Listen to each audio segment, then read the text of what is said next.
Computer.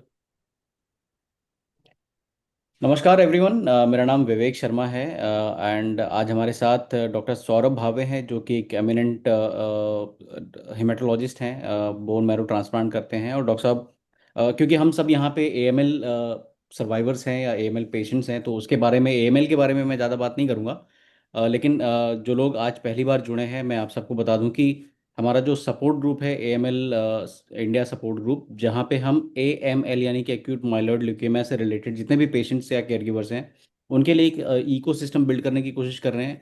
और क्योंकि cancer journey में, एएमएल जर्नी में स्पेशली, जहाँ पे बहुत अग्रेसिव डिसीज़ होती है, जो भी हम थोड़ा बहुत समझते हैं, और कई सारी रिक्वायरमेंट्स होती हैं पेशेंट्स की, केयर गिवर्स की, फैमिलीज़ की, चाहे वो फाइनेंशियल हो, चाहे वो इमोशनल हो, चाहे वो नेविगेशनल हो।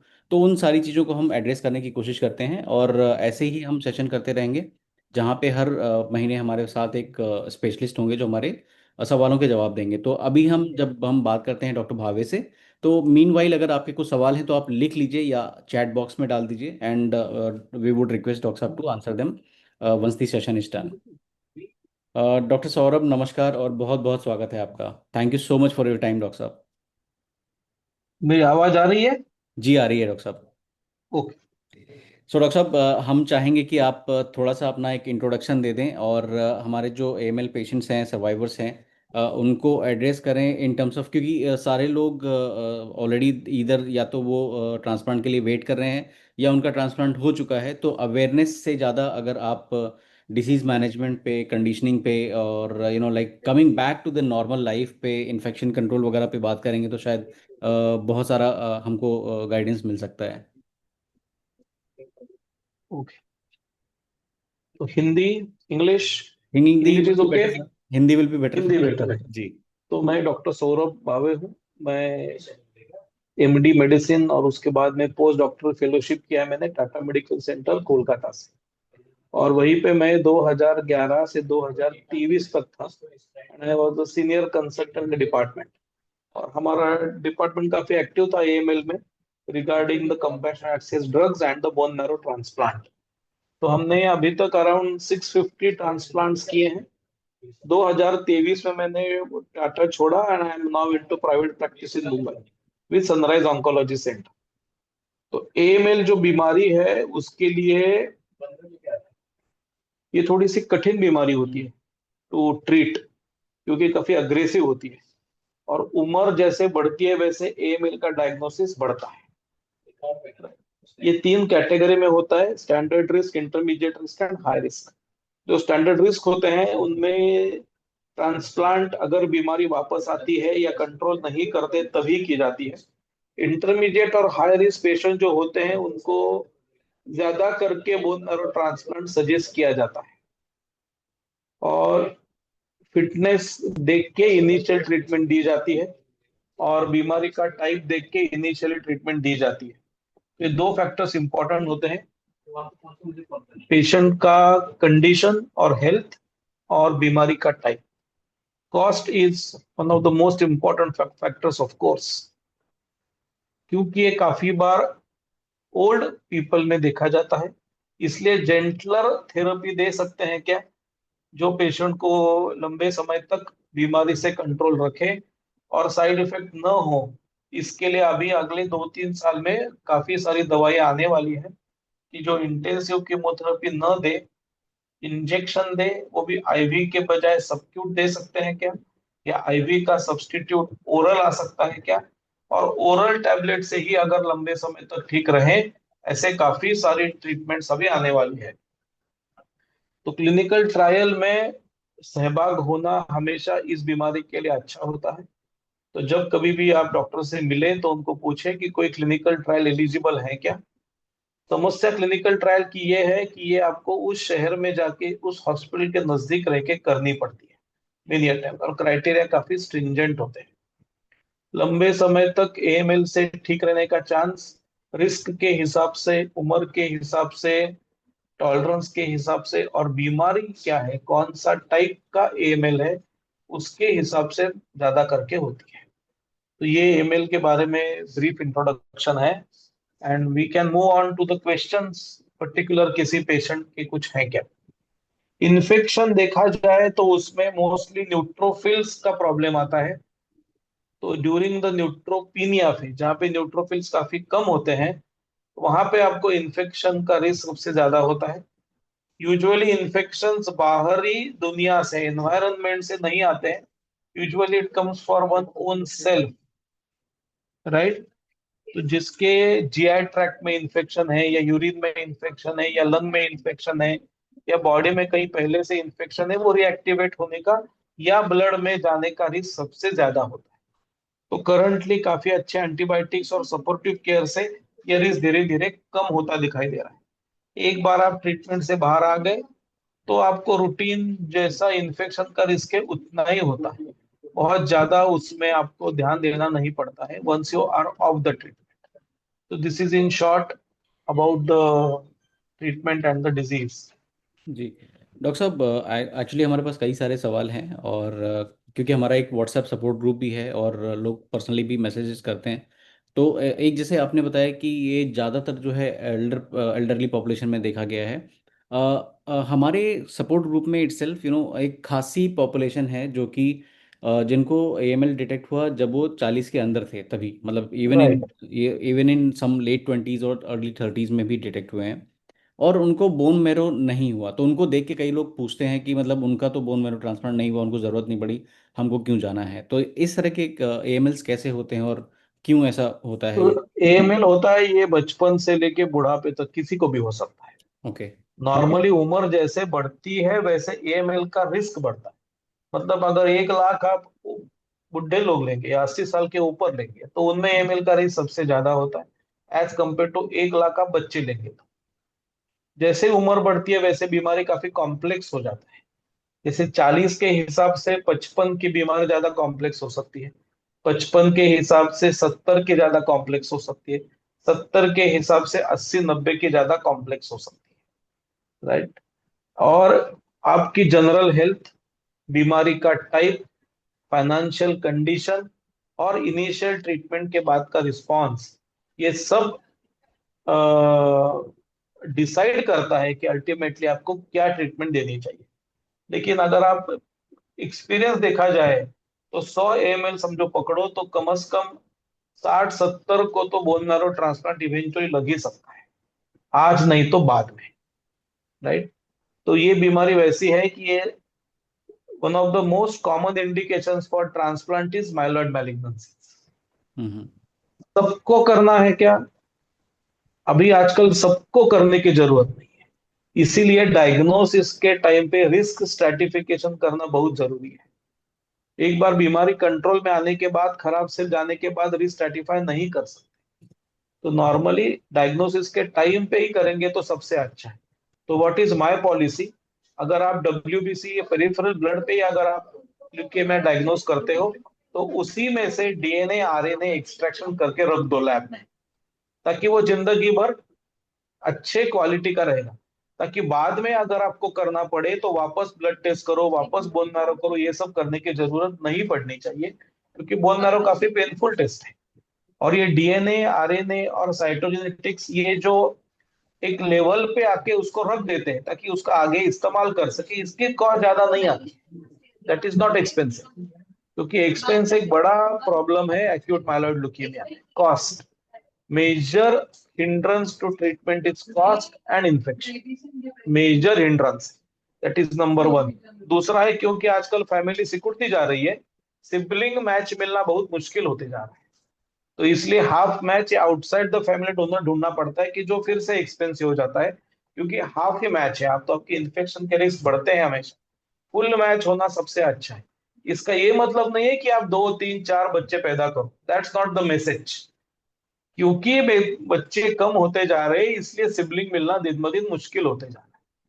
इसीलिए सबको नहीं लगता, अगर आप अच्छे से एमआरडी लेवल का मॉनिटर कर पाए और एमआरडी आपकी 0 या लो लेवल पे मेंटेन हो तो बोन मैरो ट्रांसप्लांट नहीं करें। अभी एमआरडी करना मुश्किल है। इसका क्लियर कट गाइडलाइन काफी सारी एएमएल के सब टाइप में नहीं है, कि हर 4 हफ्ते करो, कि हर 6 हफ्ते करो, ये ब्लड से करो कि बोन मैरो से करो, कौन सा इन्वेस्टिगेशन यूज करो उसके लिए। फ्लो साइटोमेट्री है, फिश टेस्ट है, एनजीएस है, उसकी सेंसिटिविटी क्या है, कौन देख रहा है, ये सब टेस्ट। तो ये गाइडलाइन तो होती है, लेकिन सभी लैब उसके लिए तैयार हो ऐसा जरूरी नहीं है। तो मोर और लेस ये ट्रीटमेंट ऐसे सेंटर में की जाती है जहाँ पे everything is available under one roof, more or less. Blood काफी लगता है, प्लेटलेट्स लगते हैं, स्कैनिंग लगता है, एक्सपर्टाइज लगते हैं, क्रिटिकल केयर लगता है, लेबोरेटरी लगती है, जानकारी लगती है कि कुछ लेवल पे क्या करना है। So this is a disease which is not treated at smaller places unless आप कहते हैं कि नहीं हम सिंपल ट्रीटमेंट की तरफ जाने वाले हैं, क्योंकि मैं ओल्ड हूँ, मैं फिट नहीं हूँ, then you can take treatments in little bit lesser और स्मॉलर हॉस्पिटल्स। अदरवाइज ये बड़े अस्पतालों का ही मोर और लेस काम होता है, इंटेंसिव ट्रीटमेंट एटलीस्ट जो पार्ट होता है। जी, थैंक यू डॉक्टर साहब। हम अगर कैंसर की भी ओवरऑल बात करें तो एक एक डर है जो सबको सताता है, वो है बीमारी के वापस आने का। सिराज जी का यहाँ पे एक सवाल है कि बीएमटी का सक्सेस रेट क्या है, और आई एम श्योर हमारे बहुत सारे सर्वाइवर्स जो हैं या पेशेंट्स हैं उनके मन में भी ये सवाल होगा कि रिलैप्स के क्या चांसेस होते हैं एएमएल में। If you can please address that. तो बीएमटी का success depends upon many factors, ऐसे जनरलाइज सक्सेस रेट नहीं होता है। जी। किस पे होता है कि बीमारी की आपकी इनिशियल टाइप क्या थी, समझो स्टैंडर्ड रिस्क बीमारी है आपकी और वो रिलैप्स करती है, तो ट्रांसप्लांट से अच्छा होने का सबसे चांस उसी बीमारी में होता है। जितना रिस्क लो उतना चांस अच्छा है कि आप ठीक रहेंगे, बिना ट्रांसप्लांट के और ट्रांसप्लांट के। जैसे जैसे रिस्क बढ़ती है वैसे chance of success with BMT goes down. अगर हाईएस्ट रिस्क पकड़ते हैं आप, कॉम्प्लेक्स कैरियोटाइप है, 17p डिलीशन है, p53 म्यूटेशन है, अराउंड 20% चांस है कि आप सक्सेस हो पाएंगे, क्योंकि biology of the disease is very bad. ऐसा नहीं कि एक्सपर्टाइज नहीं है या आपने अच्छे काम नहीं किए हैं या आपने सपोर्ट नहीं दिया है, बायोलॉजी अच्छी नहीं है। दूसरे की इम्यूनिटी भी आपके खराब सेल को जड़ से हमेशा के लिए निकाल नहीं सकती। तो इसको कहते हैं कॉम्प्लेक्स कैरियोटाइप, 17p डिलीशन और कोई बैड मार्कर, और बाकी सब इंटरमीडिएट में आता है। That is number one type of disease. दूसरा है age of the patient, younger the age better the success. Now this is in Indian context. We have had many patient जो Singapore में ट्रांसप्लांट हुए, UK में transplant हुए, US में transplant हुए हैं, उनके सक्सेस रेट हमसे ज्यादा होते हैं हमेशा, क्योंकि वहां पे इन्फेक्शन के रिस्क कम होते हैं and they are better off as compare to us in all other these type of aspects. That is number one. Number three कि आपको इनिशियल ट्रीटमेंट क्या दी गई है, आपका ऑर्गन फंक्शन कितना अच्छा है। अगर आपकी लीवर अच्छी नहीं है, आपका हार्ट अच्छा नहीं है, आपकी किडनी अच्छी नहीं है, आपके वेसल्स अच्छे नहीं है, तो फिर आपको प्रॉब्लम आएगी। दूसरा है कि ये बीमारी होने से पहले आपको दूसरा कोई कैंसर था क्या, ट्रीटमेंट रिलेटेड एएमएल, उनमें हमेशा रिस्क अच्छी नहीं होती है, क्योंकि आपके बाकी के ऑर्गन्स अच्छे नहीं होते। चौथा है कि आप कहाँ, with centre you are doing, early जहाँ ट्रांसप्लांट होते हैं वहां पे ज्यादा एक्सपर्टीज कम होती है, the team is not aware, वो थोड़ा सा कम होता है। और ओल्ड सेंटर्स में आपका हमेशा सक्सेस रेट ज्यादा होता है as compare to newer centre. इसका मतलब ऐसा नहीं कि आप न्यू सेंटर पे जाइएगा ही मत। All these things are taken in what you can say in a perspective, right. अभी समझो आपको टाटा मेमोरियल में ट्रांसप्लांट करना है, वो 1 साल का वेटिंग पीरियड है वहां पे, जो करंट का। तो इसका मतलब आप 1 साल के बाद ट्रांसप्लांट करेंगे तो अब तक आपका एमएल वापस आ जाएगा। वापस आए हुए एमएल का transplant is always risky as compare to initial. समझो आपका इंटरमीडिएट या हाई रिस्क है, आप कंप्लीट रिस्पॉन्स में है, आप चली गई टाटा, वो कहते हैं 1 साल बाद आइए, हमारे पास समय नहीं है, इस जगह है। 1 साल के लिए आपको वेट नहीं करना, you have to find a different set जहाँ पे एक्सपर्टाइज है और जगह अवेलेबल है। As early as possible transplant करो, सबसे अच्छा है। एक बार बीमारी वापस आ गई बिफोर ट्रांसप्लांट, फिर ट्रांसप्लांट का सक्सेस रेट 50% से स्ट्रेट अवे कम हो जाता है। इसका मतलब क्या है कि once we diagnose you with in first 1 month, we have to make an understanding कि हम किस तरफ जाने वाले हैं। 2 महीने बाद सोचेंगे, 6 महीने बाद सोचेंगे, that is not the way in AML. AML doesn't give you that much time.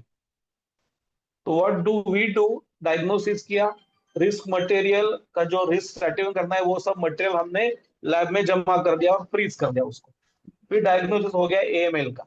समझो 40 ईयर ओल्ड AML है, मेल पेशेंट है, तो उसको काउंसलिंग होगा कि आप मेल है, फिर उसकी जनरल हेल्थ की जांच की जाएगी, फिटनेस कैसा है, सिटी स्कैन, इको सब। अगर वो इंटेंसिव कीमो के लिए वो फिट है, then intensive chemotherapy will be given. Current intensive chemotherapy देनी है those who are fit enough. 1 महीने के बाद तक उसका सब रिपोर्ट आ जाएगा रिस्क स्ट्रेटिफिकेशन का, समझो स्टैंडर्ड रिस्क है, तो you have to consolidate with 3 more cycle by addition of 1 or 2 more drugs उस टाइम पे। और फिर उसका MRD मॉनिटर करा जाएगा एवरी 4 to 6 वीक्स। पहले 2 साल तक स्ट्रिंजेंट मॉनिटरिंग करना पड़ता है। Relapse risk is highest in first 2 years. एक बार आप 2 साल क्रॉस कर गए तो आपका रिलैप्स का रिस्क काफी कम हो जाएगा, फिर मॉनिटरिंग कम हो जाता है। एंड देन ऐसे 100 लोग पकड़ेंगे जो स्टैंडर्ड रिस्क है, इंटेंसिव कीमोथेरेपी टॉलरेट किया, यंग है, ऑर्गन फंक्शन अच्छा है, पूरा 4 साइकिल ट्रीटमेंट का उन्होंने अच्छे से सहन किया, रिस्पांस बढ़िया आ रहा है, और बढ़िया रिस्पांस कंटिन्यूअस 2 साल के लिए मेंटेन हो रहा है विदाउट अ ट्रांसप्लांटेशन, फिर उसका सक्सेस रेट 100 में से 60%। ये सब क्राइटेरिया फुलफिल होने ही चाहिए। हम्म। एक फुलफिल हुआ, 4 नहीं हुए, success rate goes down. Age, tolerance, response, good organ function, tolerating entire course of full dose treatment, MRD monitoring एकदम कड़े से कर रहा है वो, और इस MRD मॉनिटरिंग में डिसीज एकदम लो लेवल पे है, ऐसा लगातार 2 साल, ऐसे 100 लोग पकड़ेंगे तो 60% सक्सेस रेट है। उसके बाद भी 40 लोग रिलैप्स कर जाएंगे, इतना सब करने के बाद भी, because this is the way the disease behaves. अच्छा डॉक्टर साहब, जैसे कैंसर में अगर हम देखा है तो बहुत सारा एवोल्यूशन हुआ है पिछले 10-15 सालों में, और स्पेशली अगर हम जैसे मैं अगर कंपेयर करना चाहूँगा तो जैसे लंग कैंसर की अगर हम बात करते हैं तो काफ़ी सारे नए म्यूटेशंस आए हैं। आजकल एएमएल में भी ये तो हमने तो मतलब अगर लेमैन की बात करूँ तो वैसे तो हमको पहले एएमएल ही पता नहीं था। अब धीरे धीरे जैसा एएमएल समझे तो हमको म्यूटेशन समझ में आने लगे हैं उसमें। अभी ये भी समझ में आता है कि जैसे FLT3 म्यूटेशन है, IDH1 2 है, इस तरह के और म्यूटेशंस आ रहे हैं। तो आपको क्या लगता है कि मतलब ये इन म्यूटेशंस के साथ मतलब इनकी वजह से कुछ फर्क पड़ने वाला है? क्या बेहतर ट्रीटमेंट हो डेफिनेटली सकता फर्क है? पड़ेगा। इसीलिए रिस्क स्ट्रैटिफिकेशन करना, risk stratification, that means AML जो जनरलाइज डिसीज था, अभी धीरे धीरे पर्सनलाइज होते जा रहा है। ओके। तो स्टैंडर्ड रिस्क पेशेंट है, कीमोथेरेपी के साथ एक दवा ऐड करो जिसका नाम जेमटोजुमैब, रिस्पांस रेट अच्छा है, लंबे समय तक ठीक होने का चांस बेहतर हो सकता है, लेकिन वो जल्दी ऐड करना पड़ता है। हाँ, दूसरा है FLT3, जैसे आपने कहा जिल्टरी, क्विजार्टिनिब और माइडोस्टोरिन, टैबलेट फॉर्म में ऐड कर सकते हैं, वो है। थेरापीलेटेड AML के लिए लाइपोसोमल साइटोसिन डोनोरोबिसिन आता है, वो ऐड कर सकते हैं। IDH1 और 2 के लिए आइवोसिडेनिब, इनासिडेनिब, वो ऐड कर सकते हैं। मेनिन इनहिबिटर्स अप्रूव हो गए हैं। So these have approved treatments now, कुछ अपफ्रंट में, कुछ रिलैप्स रिफ्रैक्टरी में। And one more group is azacitidine venetoclax. मतलब एट द डायग्नोसिस मेरी कंडीशन काफी खराब है, मुझे निमोनिया हुआ है, पैखाने का जगह पे एब्सेस हुआ है, स्किन में इन्फेक्शन है, खांसी आ रही है, पेट में इन्फेक्शन है, मैं सहन नहीं कर पाऊंगा ट्रीटमेंट, तो मुझे जेंटलर थेरेपी दी जाती है, एजासाइटिडिन वेनेटोक्लैक्स। उसके बाद में कंडीशन मेरी इंप्रूव हो जाएगी, मेरा रिस्क स्टैंडर्ड है, फिर मुझे इंटेंसिव कीमोथेरेपी दी जाएगी। So bridge to intensive, multiple therapies are available currently, और अगले 2 साल में many more will come. The caveat is that they had to be added on time. That is one. They are expensive. Number two, and these are currently approved for patients who cannot tolerate the intensive treatments. 70 approval जो है, technical जी। Approval जो आता है, हम दे सकते हैं किसी में भी एज पर द नीड, लेकिन अप्रूवल जो आता है वो 75 साल और उसके ऊपर, और जो इंटेंसिव थेरेपी टॉलरेट नहीं करे उनको अब ये दी जा रही है, क्योंकि उसका हमेशा कंपैरिजन इंटेंसिव कीमोथेरेपी से ही रहेगा। इंटेंसिव कीमोथेरेपी में बीमारी 1 महीने के अंदर कंट्रोल होने का चांसेस 80%। 20% ऐसे होते हैं कि जो इंटेंसिव कीमो के बाद भी 1 महीने, एक साइकिल में बीमारी कंट्रोल नहीं आता है। तो ये जो सब नई ट्रीटमेंट है वो उसके साथ हमेशा कंपेयर होंगी, और वो धीरे धीरे अप्रूवल के तरफ जाएगी। तो ऐसा टाइम बहुत दूर नहीं है जहाँ पे एल्डरली, स्पेशली यंगर लोगों के लिए उतना फर्क नहीं पड़ा है जितना ओल्डर लोगों के लिए फर्क पड़ा है। तो हम्म। जो 65 70 75 है, जो इंटेंसिव ट्रीटमेंट टॉलरेट नहीं कर पा रहे, उनके लिए subcutaneous treatment, lesser treatment, oral treatment, home based treatment, ये सब धीरे धीरे आएगा। और उसके कुछ सालों बाद that will come into younger patients as well, क्योंकि ये सब इंटेंसिव कीमोथेरेपी से ही कंपेयर होने वाला है। Younger patients are tolerating intensive chemotherapy, इसलिए उनके ये एड ऑन थेरेपी करके आएगी हमेशा, not not as a substitute, will supplement the initial therapy. जी डॉक्टर साहब, कभी ऐसा कोई समय आएगा कि जब बोन मैरो ट्रांसप्लांट ना करना पड़े, दवाई से ठीक हो जाए? मुश्किल है, बायोलॉजी एएमएल की ऐसी है कि मुश्किल है। जैसे मल्टीपल माइलोमा में अभी जी। उनको लग रहा है कि नहीं, इंटेंसिव ट्रीटमेंट, स्कार टी, बाइट थेरेपी, उसके साथ शायद ट्रांसप्लांट, जो सबको कह रहे थे वो नहीं करना पड़ेगा, लेकिन हम्म। अभी भी करंट गाइडलाइन में ट्रांसप्लांट है। वैसे एएमएल की बायोलॉजी ऐसी है, एक दूसरा है कि वो एल्डर में ज्यादा दिखता है, दो तीसरा है कि इंटेंसिव ट्रीटमेंट फिलहाल काफी अच्छी है।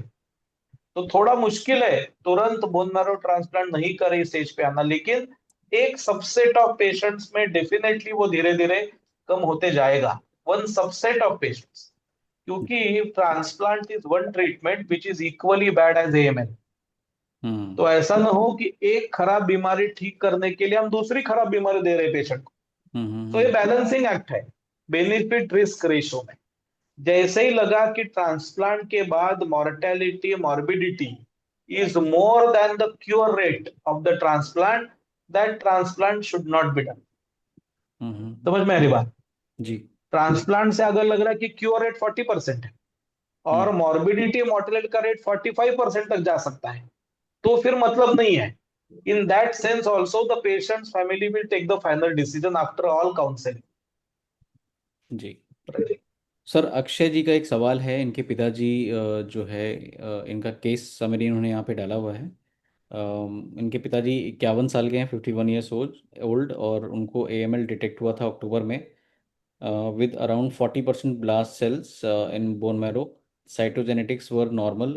His NGS panel showed important mutations: IDH1, R132C, RUNX1, DNMT3A, KRAS and NRAS, FLT3 and MPM1 were negative. He has completed 2 cycles of azacitidine and venetoclax, and the third cycle has started today. So peripheral blood currently shows no circulating blast. Uh, Platelets improving around 5 lakhs. TLC around 2500. ANC around 900. LFT KFT normal.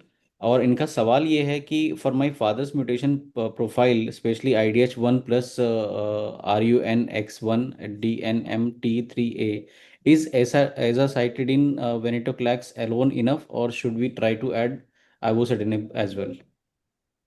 तो the thing is that उनके treating doctor का final plan क्या है इनके लिए?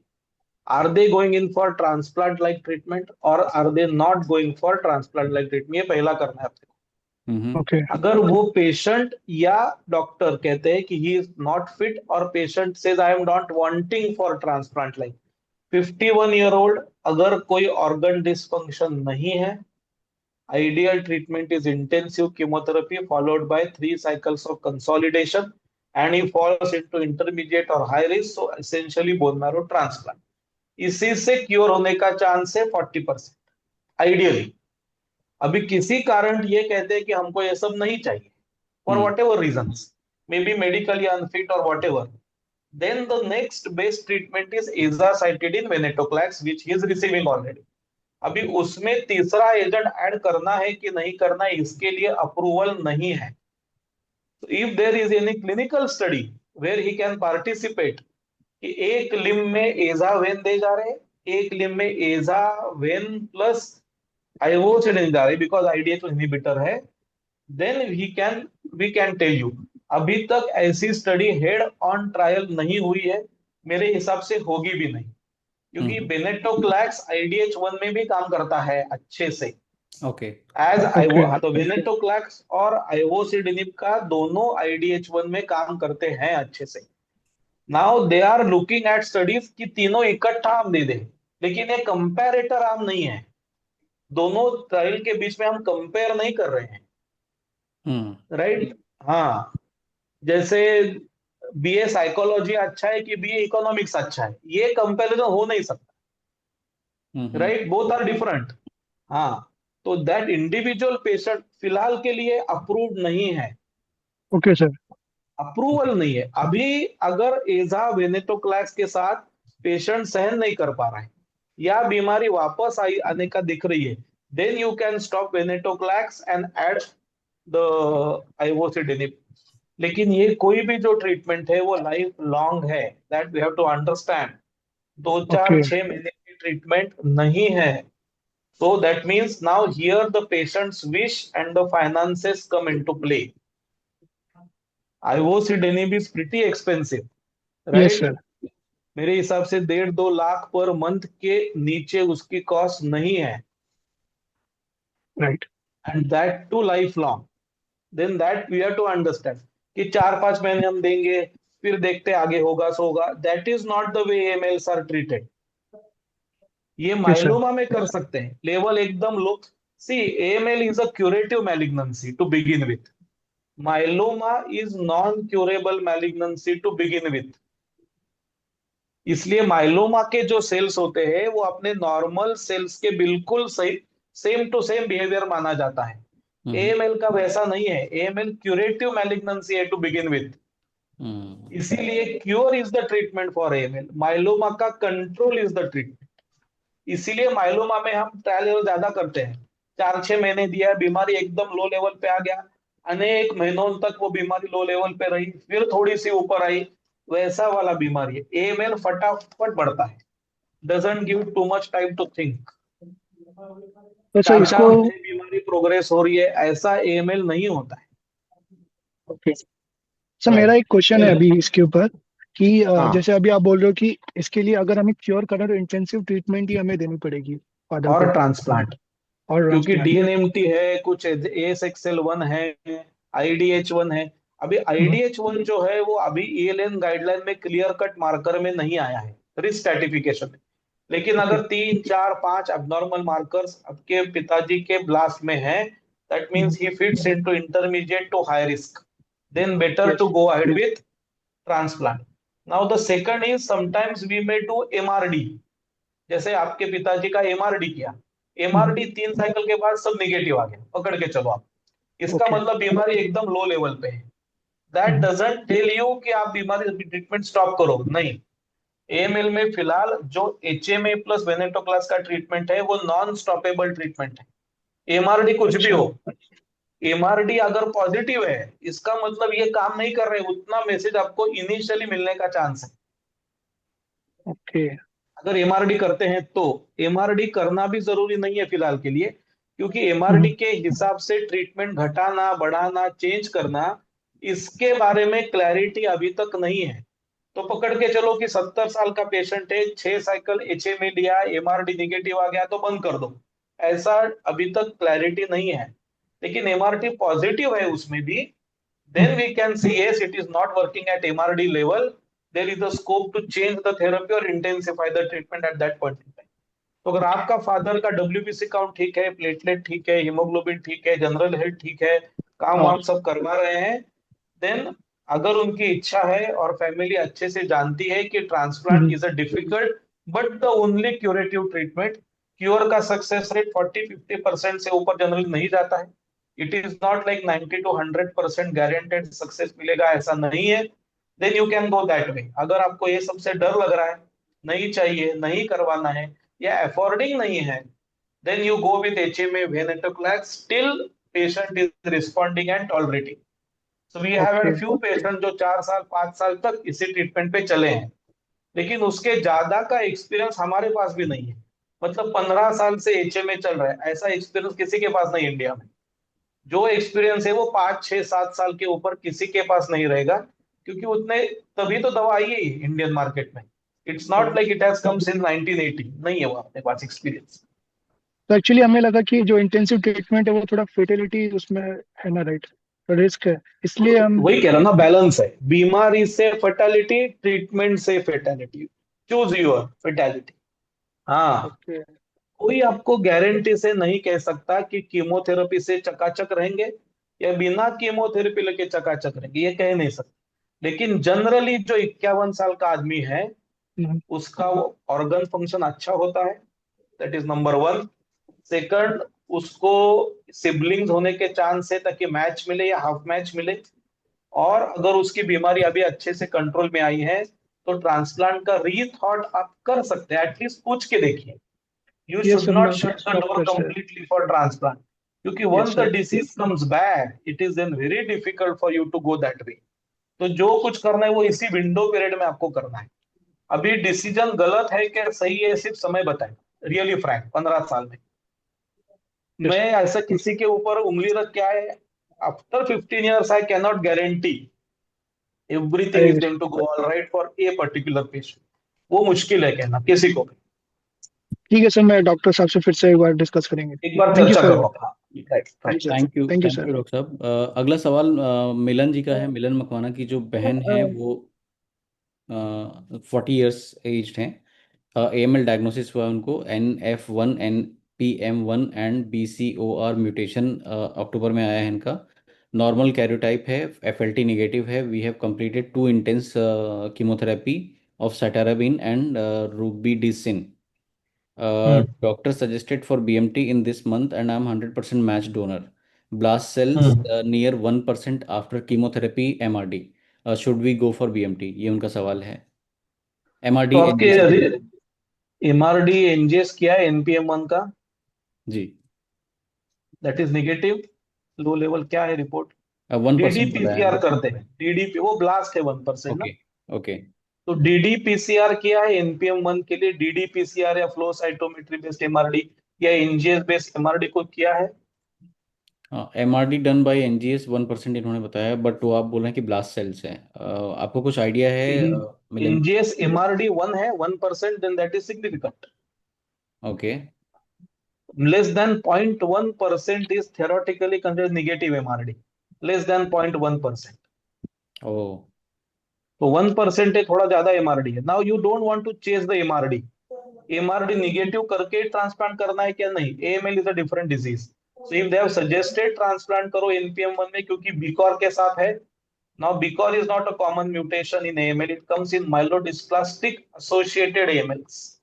हम्म।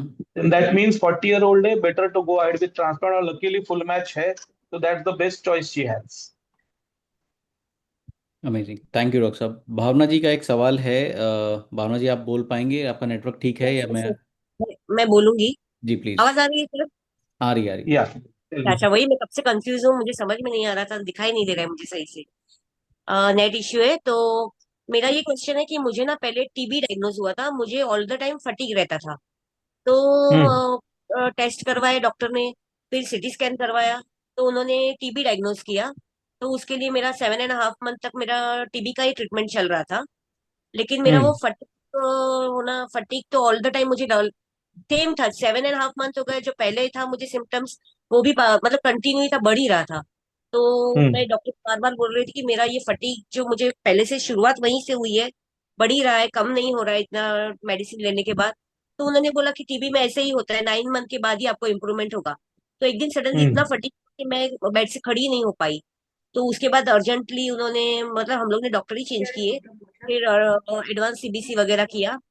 तब ये onco related कुछ को डाउट आया। फिर उन्होंने ऑन्कोलॉजिस्ट को कंसल्ट करने को बोला, फिर मेरा ल्यूकेमिया डायग्नोज हुआ।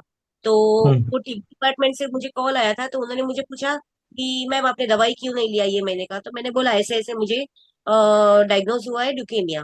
तो टीबी डिपार्टमेंट बोल रहा है कि मैम तो शायद आपको टीबी होगा ही नहीं, और आपने गलत दवा ले लिया तो उसकी वजह से भी हो सकता है। तो मुझे यही जानना था, ऐसे हो सकता है क्या कि अगर हमें टीबी ना हो और हमने कंटिन्यू टेबलेट लिया है 7.5 मंथ, तो उसकी वजह से ल्यूकेमिया हो सकता है क्या? तो एक है कि आपका जो टीबी का डायग्नोसिस हुआ था वो कौन से बेसिस पे हुआ था। So there are two three ways, one is a clinical diagnosis, अच्छा। ताकि, क्योंकि काफी बार इंडिया में जहाँ पे टीबी इतना रैम्पंट है, every time you may not be able to do a test or get a test possible. Hmm. Normally क्या करते हैं हम, अगर लिम्फ नोड है तो उसकी बायोप्सी करते हैं, समझो कोई हाँ फ्लूइड जमा है तो उसका टेस्टिंग करते हैं, स्पुटम जमा करते हैं। TB is very notorious, it can still be negative and still you can have TB. तो इंडिया में काफी सारी बार ट्रीटमेंट देना टीबी के लिए गलत नहीं माना जाता है, क्योंकि एक्यूट ल्यूकेमिया इतना रेयर बीमारी है एंड टीबी इज हाँ much more commoner, that is number one. Second, हाँ। टीबी की दवाइयां काफी सेफ मानी जाती है, दैट इज नंबर टू। तीसरा है कि TB is a communicable disease, whereas acute leukaemia is not communicable disease. चौथा हम्म। है कि टीबी की दवा से एक्यूट ल्यूकेमिया होने का कोई एविडेंस फिलहाल के लिए मेरे हिसाब से नहीं है, दैट इज क्योंकि नंबर फाइव। ये सिक्स आंसर तो इज मुझे, हाँ, TB six department. Is acute leukemia is acute leukemia. It hmm. cannot wait for 9 months to come up. Okay. Generally, 15 days to 6 weeks to 8 weeks, not more than that. 6 6 महीने acute leukaemia चल रहा है और आपको पता ही नहीं चल रहा है, ऐसे जनरली देखा नहीं स्टैंडर्ड में, राइट? सो डोंट वरी कि आपकी दवाइयां गलत हुई है, आपका डायग्नोसिस गलत हुआ। If you could tell me some details, उस टाइम पे कौन से टिश्यू पे आपका डायग्नोसिस हुआ था, या एक्सरे में पैच का अपीयरेंस वो काफी क्लासिकल था इसलिए टीबी को दवा दी थी, that I wanted to know. मुझे तो तभी फीवर आ रहा था, थोड़ा बहुत आया था, बाद में वो मुझे पहले टाइफाइड डायग्नोस किया। फिर मैं घर पे आई तो वापस फीवर स्टार्ट हुआ। तो फिर उन्होंने सीटी स्कैन करवाया, तो उसमें हम्म। लिम्फ नोड दिखाई दे रहे थे। तो वो लिम्फ नोड थे और ट्यूबरक्यूलोसिस उन्होंने सस्पिशियस लिखा, और रिपोर्ट में था कि फर्दर इन्वेस्टिगेशन रिक्वायर्ड। तो हम्म। फर्दर इन्वेस्टिगेशन कुछ किया ही नहीं डॉक्टर ने, और डॉक्टर ने बोला कि नहीं, ये टीबी है, हम मतलब ये हमारी लिम्फ नॉलेज नोड्स ये लिम्फ नोड्स कहाँ पे थे, लंग में थे, एब्डोमेन में थे? में। लंग के आसपास थे, राइट। अभी हाँ। एक्यूट माइलॉइड ल्यूकेमिया नोड्स में आना इज एक्सट्रीमली अनकॉमन। अच्छा। Extra medullary acute myeloid leukemia is uncommon, very very uncommon to begin with. Relapse में हम्म। आ सकता है, टू बिगिन विद अनकॉमन। तो आप अच्छा। वो ख्याल छोड़ दीजिए मन से कि टीबी के अच्छा। वजह से हुआ था। Now the question is, should you continue the TB drugs along with the treatment for AML? No no no no. अभी क्या कर सकते हैं now? Immediately, when AML was diagnosed, that time only doctor stopped my TB tablet. Now the only thing we can do is repeat a CT scan. अगर पहले nodes थे और अभी नोड समझो चले गए, ऐसे पकड़ के चलते, दैट अभी मीन्स तो it must be, yes. that means it must be tuberculosis probably, and now with treatment it has gone down completely. That means it's a clear evidence कि ATT has, you have responded to ATT. Now the question is, during now the treatment of AML, should you restart some drugs so that your TB should not reactivate? Okay. ये दूसरा सवाल है, right? Okay, now my BMT is done. 10 months are completed now. BMT is done. Right, right. और तभी CT scan, PET scan कुछ क्या रहेगा, आपका नोड्स है अभी वहां पे? उसके बाद हाँ, एक बार रिपीट किया था, मतलब ये डायग्नोस होने से पहले ही डॉक्टर ने किया था, तब नोट्स नहीं है। राइट, इनिशियली नोड्स थे, तब थोड़ा बहुत फीवर था, अपने हाँ टीबी की दवाइयां 9 महीने ली, 9 महीने हाँ के बाद आपको एक्यूट लुकेमिया डायग्नोस हुआ, तब का जो सीटी स्कैन रहेगा उसमें नोड्स नहीं है, तो यू हैव हाँ। अ क्लियर एविडेंस अच्छा। There must be TB at diagnosis, which may not be diagnosed by the standard way, लेकिन everything standard is not right. तो दवा ली आपने and you are very well for 9 months, very good. So best hmm. Wishes for you post transplant. Thank you एक minute sir, एक thank minute एक minute. You. Hello. और एक, हाँ, टेल मी बोलिए। सर मेरा ये भी क्वेश्चन था कि अभी मैं हूँ, मेरे जैसे और भी पेशेंट, अभी हम लोग पेशेंट पेशेंट भी कुछ फ्रेंड्स बन गए हैं। तो ऑलमोस्ट रिपोर्ट भी सबके सेम आ रहे हैं, नॉर्मल आ रहे हैं। लेकिन कुछ लोगों को साइक्लोस्पोरिन का डोज चालू है, कुछ लोगों को चालू नहीं है। तो मतलब वो किस बेसिस पे होता है cyclosporin? Normally in malignant transplants में ट्रांसप्लांट करने का आइडिया क्या है, आप कोई कीमोथेरेपी देते हैं तो कीमोथेरेपी हाँ का लेवल ब्लड में बढ़ेगा, फिर वो हाँ। लेवल घटेगा, राइट? हम्म। हम्म। इसका मतलब कंटिन्यूअस सर्वेलेंस आपका कीमोथेरेपी से नहीं है, वन टाइम ट्रीटमेंट है, हाँ रेडिएशन वन टाइम ट्रीटमेंट है।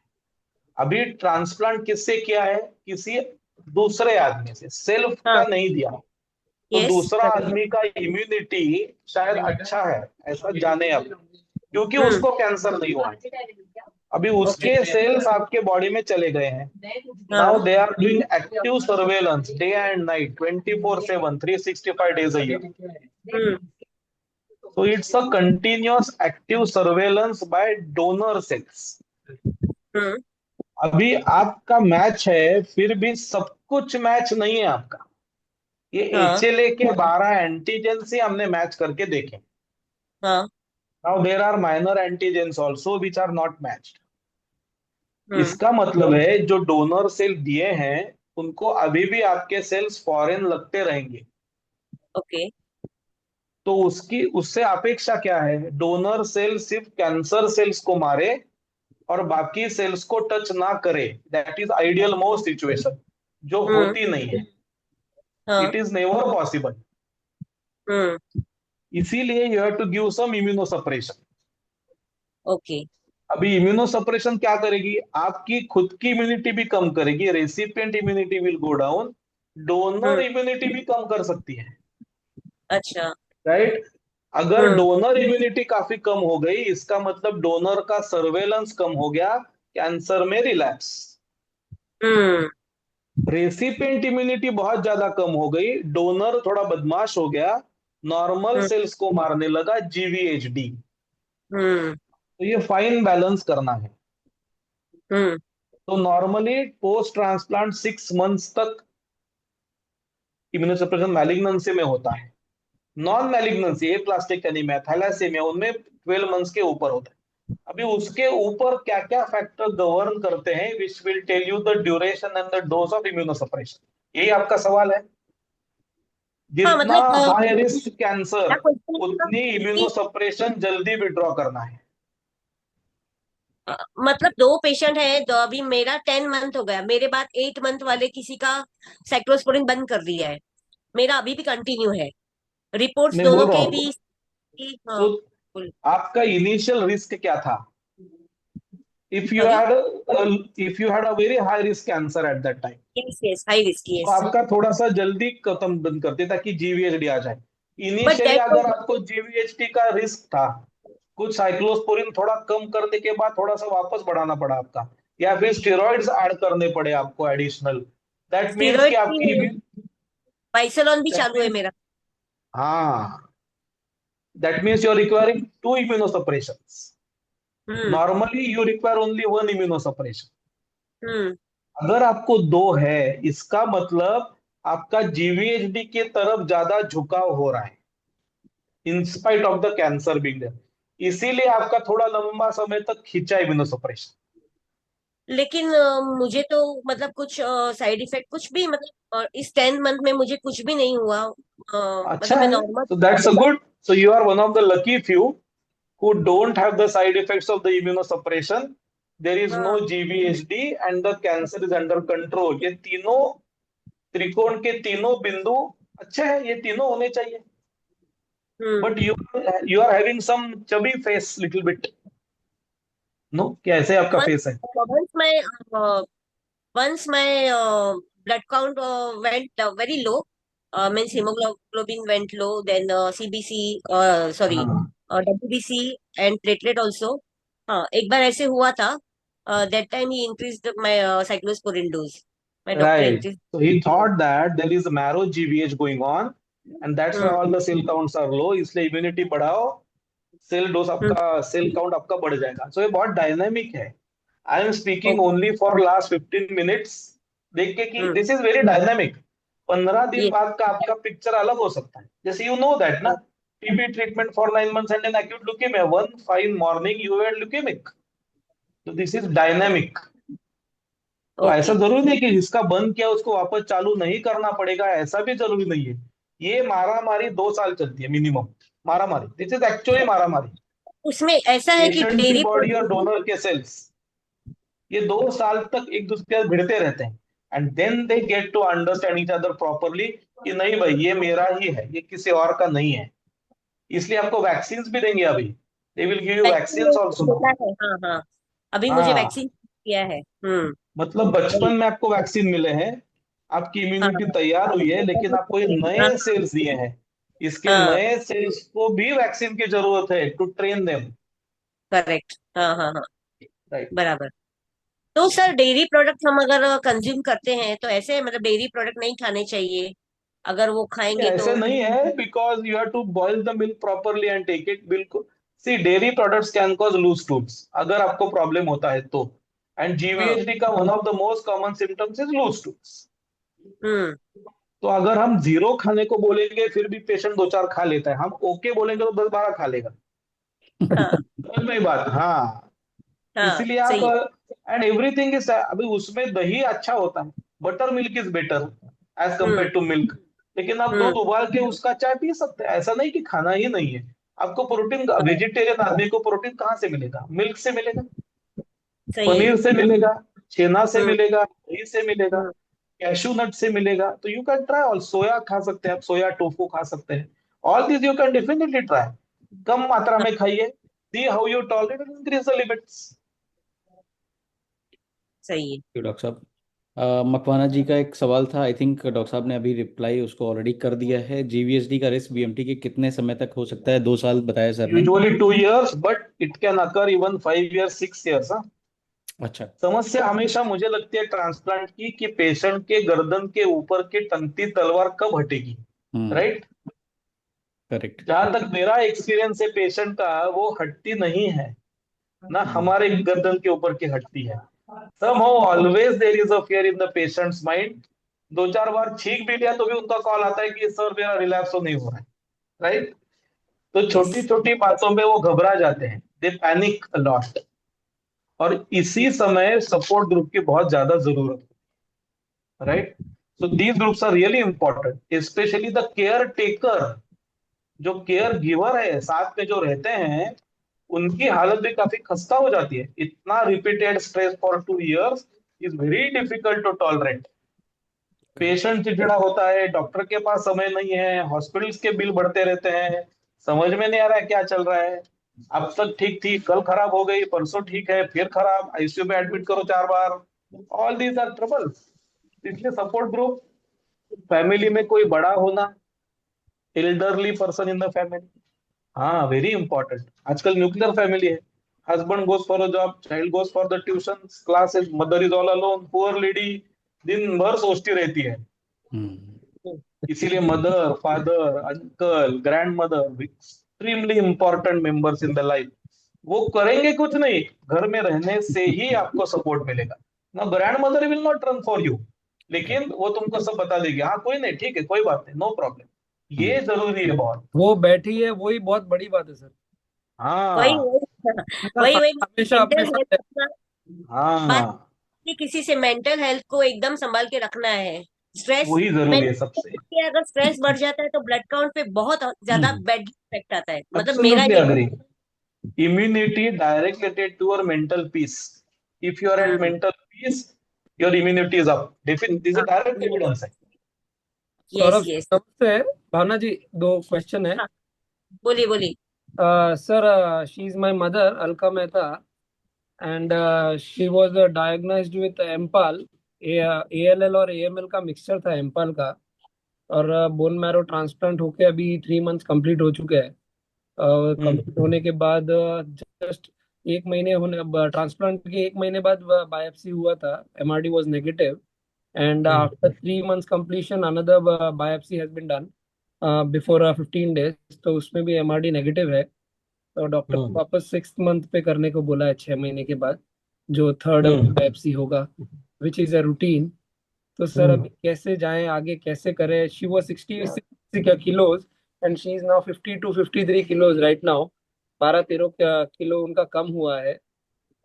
तो उनको अभी मतलब 5 मिनट भी वो खड़े रहते हैं और 2 मिनट चल रहे हैं ना, तो मतलब उनको बैठने को चाहिए। उनके बॉडी में मतलब बिल्कुल भी इम्यूनिटी ताकत कुछ भी नहीं है। तो राइट। आगे कैसे तो करना है? what is her height? What is her height? Height is 5.2 sir. तो मतलब कितना सेंटीमीटर है ये? 5.2 ना सर, सेंटीमीटर के। 5 फीट मतलब 150 सेंटीमीटर, राइट। Right right. और उसके दो तीन तो 155। तो जितनी height in centimetre -100 should be your ideal weight. तो अगर 62 किलो सेंटीमीटर। वजन है या 65 किलो वजन है तो she was 10 kgs over weight technically, now she is best weight, तो अच्छा। That is number one, so don't bother about the weight now. Okay. उनके हाइट के हिसाब से उनका वेट ठीक ठाक है, ठीक है sir. Right? And are you putting too many restrictions on your mother for her routine activities? कुछ भी नहीं सर। नहीं नहीं, वो उनको कहने दो, मुझे लेट हर वही स्पीक। वही पता है। She is बोलो free to बोलो। do anything. She is doing yoga in the morning. Everything she is doing her routine very perfectly. Alka अरे योगा, कौन से हाउस वाइफ योगा करती है मॉर्निंग में? क्या हुआ, 55-66 साल की lady, what is her age? 51 sir. 50 हाँ, तो मम्मी को बीमारी बोलो। होने से, तो बीमारी होने से पहले आप डेली योगा करती थी, डेली योगा वॉकिंग रोज चालू था मेरा। तो अभी उसमें क्या क्या कर रही हैं आप? सब अभी कर मैं, रही हैं? हाँ, सब कर रही हूँ। अभी सुबह में वॉकिंग थोड़ा कम होता है मेरे से, चलने को थोड़ा कम होता है, मगर योगा कंपल्सरी करती हूँ। ओके, तो घर का काम वाम सब कर पाती हैं आप? नहीं, इतना नहीं कर पाती है घर का काम। तो आप नहीं कर पाती कि लोगों ने मना किया आपको? लोगों ने मतलब गैस के पास तो बिल्कुल नहीं बोला जाने के लिए। बोलो, तो ये कौन कहता है गैस के पास मत जाओ? वो बोला, डॉक्टर ने बोला। See, Tanish, she finds happiness in cooking food, right? Right sir. तुम उससे वो खुशी क्यों छीनना चाह रहे हो भाई? ठीक है सर, समझ गया। Who has told you कि गैस के पास गएंगे तो बीमारी वापस आएगी? ऐसा है? ऐसा नहीं है। तो the mother would like to cook the food for the family and it is her happiness. और हम्म। अगर वो मन से खुश नहीं है तो वो हम्म। तन से भी खुश नहीं रहेगी। तो hmm. Let her do whatever she is available, सब्जियां काटने को बोलो, हम्म। किचन में बैठने के लिए बोलो, चाय बनाने के लिए बोलो, सी हाउ शी डज। सर कुर्सी पे या टेबल पे बैठ के चाय बना सकती है वो, कौन सा खड़ा होके बनाना है उनको? जी सर, हम गेट अ चेयर, जैसे बार के बाहर चेयर होते हैं ना बार के पास, वैसे चेयर मंगाओ उनके लिए। She can sit and do the work and see how she does after 1 month and give the information to Vivek that she has, it has helped her. So ask her to behave as she was before the disease struck her. That is number one. Okay. Second, दोस्त हैं आपके, काफी सारे दोस्त हैं आपके, 100% sir, yes sir. तो दोस्त को बुलाओ, 1-2 दिन किटी पार्टी कराओ छोटी सी। तो वो बोलते हैं कि मतलब पास में। मैंने यही बोला है सर उनसे, सर मैंने ये बोला है उनसे, मेरी बात होती है हाँ, उनसे। अगर कोई दोस्त बीमार है, खांसी हो रही है, बुखार है, तो उनको बुला लो पहले से, कि जो हाँ। हट्टे कट्टे हैं, जो खास वास नहीं रहे, उनको बुलाओ। संडे को दोपहर में बुलाओ, नाश्ता वास्ता कराओ अच्छा।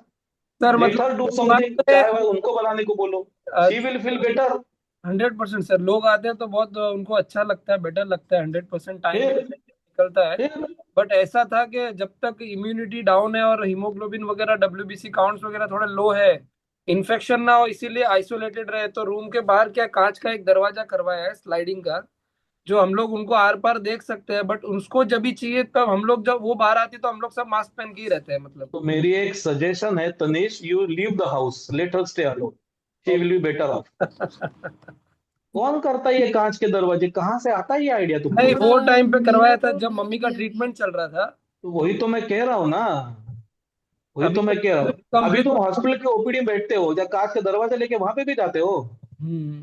सर मैं तो बोलूँ। फिर, सर अभी 3 months तो मतलब। Let her behave like what she was doing before.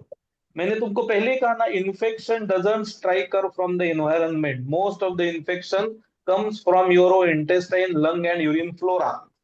Okay. Okay. Unless you mingle with the people, you will not get good immunity. Okay. इसका मतलब ऐसा नहीं है कि उनको पिक्चर लेके जाओ भीड़ में, सब्जी लेके जाओ, लेकिन जहां कम भीड़ है, अभी टेरेस है तुम्हारे घर पे तो शाम को टेरेस पे चलाओ, नीचे है तो शाम को वहां चलाओ। लेट हर फ्रेंड्स कम, अगर उनको ताश खेलने की अच्छा लगता है तो ताश खेलें, अगर पजल सॉल्व करना है तो पजल सॉल्व करें। See, all this treatment has taken a toll on our mental and physical wellbeing, definitely. तो डोंट एवर थिंक कि उनका टकाटक हो जाएगा 6 महीने में, no. If she was 25 years, उनका रिकवरी फास्टर होता है as compare to 51। And she had hundreds of stress, जैसे मेरे बच्चे की शादी कब होगी, उसकी पढ़ाई चल रही है, ये तो चलता ही रहता है। जी sir. On top of it, she is not able to do a routine work which you have restrictions. तो पहले रिस्ट्रिक्शन घर के हटाओ, कांच के दरवाजे बंद करो, मतलब वो खोल दो। रिस्ट्रिक्टेड रहती है सर, हम लोग तो उसको घर बाहर में किसी को मास्क पहनने की जरूरत नहीं नहीं है। है। नहीं है। Don't let her feel that she is a patient, first of all. Perfect sir. कौन घर में मास्क पहन रहा है आजकल? कोविड में भी लोग नहीं पहन रहे थे, अब तो बात ही छोड़ो तुम।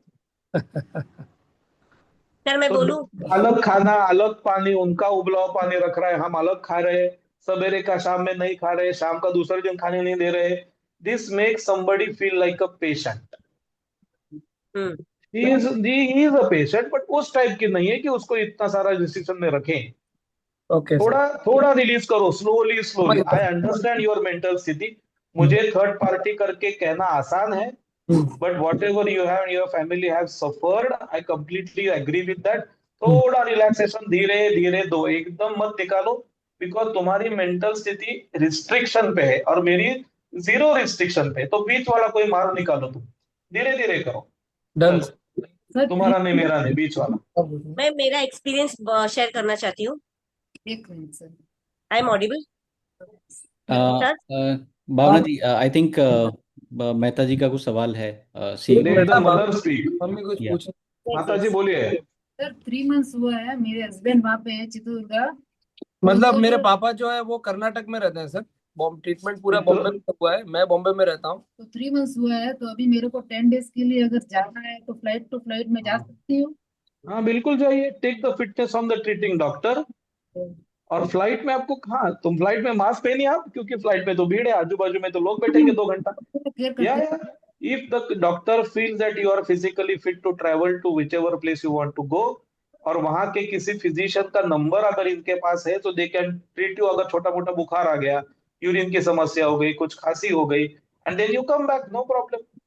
3 महीना हो गया सर, हम लोग एवरी वीक जा रहे हैं सर के पास, सूरज हाँ शिरानी। हाँ, तो सूरज को पूछो ना, I know Suraj very well. आज सूरज कि can I go to Bangalore and from there by road can I go to हमने चित्रपुर। कहाँ जा रहे, चित्रपुर? ने बोला था। कि एवरी वीक आपको एवरी 7 डेज में एक बार तो अपने यहाँ पे आना ही है, आपको जो भी मेडिसिन प्लस माइनस करना है और चेकअप के लिए आना ही है। तो हम लोग कहीं नहीं हिल सकते 3 महीने से, बट अभी बोला है सर ने कि अभी 15 डेज में एक बार आना है आपको। तो फिर अभी आप हाँ 10-12 दिन का मतलब अपन बीच में ट्रैवल ले सकते हैं सर। बिल्कुल ले सकते हो भाई। मेरे हिसाब से तुम 10 दिन के ले सकते हो। The poor father is suffering so much, mother is unhappy sitting here, what is this? Thank life you sir. Very sir, thank you so much sir. या एक सवाल अगला स्नेहल जी का है। Bhavna ji will take your this thing later because she is waiting. इनका सवाल ये है कि कीमो प्लान क्यों किया जाता है बीएमटी के बाद भी? कैसा मतलब क्या आपके पेशेंट के लिए प्लान किया गया था स्नेहल जी, अगर ये? उसको मेंटेनेंस कहते हैं, मेंटेनेंस। हाँ post maintenance AML purpose. Maintenance का there is some role with azacitidine or a drug called as sorafenib and sometimes midostaurin also। तो अगर हाई रिस्क बीमारी है, आपका बीमारी वापस आने का रिस्क काफी ज्यादा है, in some patient they will plan few cycles of azacitidine post chemo. ये स्टैंडर्ड ऑफ केयर है। Thank you sir. Bhavna ji, last comment आपके, बिकॉज आई आई एम मैं श्योर तो दैट। मतलब मुझे शेयर ही करना है जी कि जी। मतलब मैंने मतलब मोस्टली ये तनिष्क को सबको पता है, मतलब जो मेरे साइड से मतलब जो मेरे फ्रेंड्स हैं। तो मेरे पापा की डेथ हो गई थी, मतलब यही है कि मैंने कुछ मेरे पापा की 15 डेज के बाद ही डेथ हो गई। मेरे बीएमटी के बाद मैं घर पे आई। मैं यहाँ पे नहीं थी, मेरी सिस्टर के यहाँ थी। तो मैं अगले ही दिन आ गई थी, पता मुझे ऐसे हुआ कि पता नहीं पापा ठीक नहीं है। और वेरी नेक्स्ट डे मॉर्निंग ही पापा की डेथ हो गई। तो मतलब मैं आइसोलेशन में रही ही नहीं हूँ बिल्कुल ही। और हम्म। हमारे घर में मेरे अलावा करने वाला भी कोई नहीं है। तो मैंने सारे काम शुरू कर दिए 15 दिन में ही। नीचे जाके सब्जी लाना, सब कुछ जो भी चाहिए घर का काम, मैंने सब कुछ स्टार्ट कर दिया मास्क पहन के। वो भी 2-3 महीना ही मास्क पहना, लेकिन मैंने मेरा रूटीन चालू कर दिया। वही है कि 10 महीना हो गया अब तक मुझे कुछ नहीं हुआ। तो यही बस मुझे शेयर करना था जी जी। अदर पार्टिसिपेंट के साथ। हाँ, मतलब वो फियर के साथ ना जिए, खुल के जियो, आप डरो मत। यही है मेरा कहना, बस यही कहना था। वही मैं हमेशा तनिष्क को भी बोलती हूँ, मम्मी को जाने दो, मम्मी को थोड़ा खुल के। उनकी मम्मी से भी मेरी यही बात होती है। तो सर फिर भी डर रहता है कहना ना, तो बहुत पॉजिटिव है, और मतलब सर ने सबको इनका नंबर ही दिया हुआ है, जितने भी पेशेंट इनके ट्रांसप्लांट के बाद सर ने जितने पेशेंट के साथ अपना ट्रांसप्लांट किया है ना, उन्होंने सबका नंबर इनको ही दिया है। तो ये मतलब इतना पॉजिटिवली बात किया है ना, इन्होंने बहुत सबको सपोर्ट किया है मतलब। हाँ। यस। तो मतलब मेरा यही है, पॉजिटिव एटीट्यूड सब लोग रखो, डरो मत। मैंने अलका जी को भी बोला था कि आपका विजिट, डॉक्टर का लास्ट जो विजिट हो गया उसी दिन सेम दिन आप निकल जाओ फ्लाइट से, अपने घर जाओ वापस। नेक्स्ट जब है आपका फॉलोअप आ जाओ। तो थोड़ा डर के ना जिए, नहीं स्ट्रेस नहीं, ना बने। मुझे भावना इज रखना पड़ेगा सर। ट्रूली बात इंस्पायरिंग। काफी चीजें क्लियर भी हो गई है। Someone is speaking, yes, hello, who is there? Rizwana. No, yeah, I was talking. You're truly inspiring, Bhavna. Thank you, thank you, thank you. That's why I have joined UHAPO. So you all also join me, and we all will develop our UHAPO. Yeah, UHAPO team we will sure, develop. Yes, sure, we sure. will grow together. Thank you so much, everyone. Dr. Saab, final comments or suggestions, feedback from your side, and I'm sure you have a tight OPD, and we are really grateful to you for your time, Dr. Saab. Yes, Thank yes. you So so much. only two suggestions. जी. If you don't treat AML, AML will kill you, no doubt. So you treat AML. That is number one. Second, always keep open mind. There are options available, and check wherever there are clinical trials available. When you think that no things are going in a bad way, always ask for clinical study, and please opt for a clinical study wherever possible and feasible. Otherwise, this is quite a nice group. I enjoyed a lot. So Thank one you. little change, We will also have another Sir, suggestion. meeting. I have a question. Is there any Yes. clinical trial available for TP53 mutation? In India, currently not, but it may come. These are called as menin inhibitors. These are approved drugs outside. And if they want to have a DCGI approval in India, these companies will conduct trials in India. But usually they conduct at bigger centers because then they get everything available under one roof, like TMH, CMC, say St. John's, Bangalore, or big centers in India, HGPGI. But always keep asking. The doctor will let you know. Sometimes a place in Bangalore also may be conducting a study. And then on study, there are two benefits. First is that you get access to the international brands. That is one. Second, you generate data, and there is a high chance that you may get the drug and you may also survive for a few months, maybe few years, and maybe lifelong. Always a chance. So you opt for that. Keep asking, is there a trial? Is there a trial? Is there a trial? Thank you so much, Dr. Saab. Thank you so much, everyone, for joining us today. And it was wonderful interacting with all of us. And we'll keep having, this meeting, support group meeting. हमारे WhatsApp group में आपको और भी आगे की जानकारियां मिलेंगी. Thank you so much. Thanks, sir. Thanks a lot. Thanks a lot. I also Thank learned and you, enjoyed a lot. Thanks. Thank you. everyone. Thank you, sir. Yeah, Thank you. Thank you, everyone. Thank you, yeah. everyone. Bye. Bye.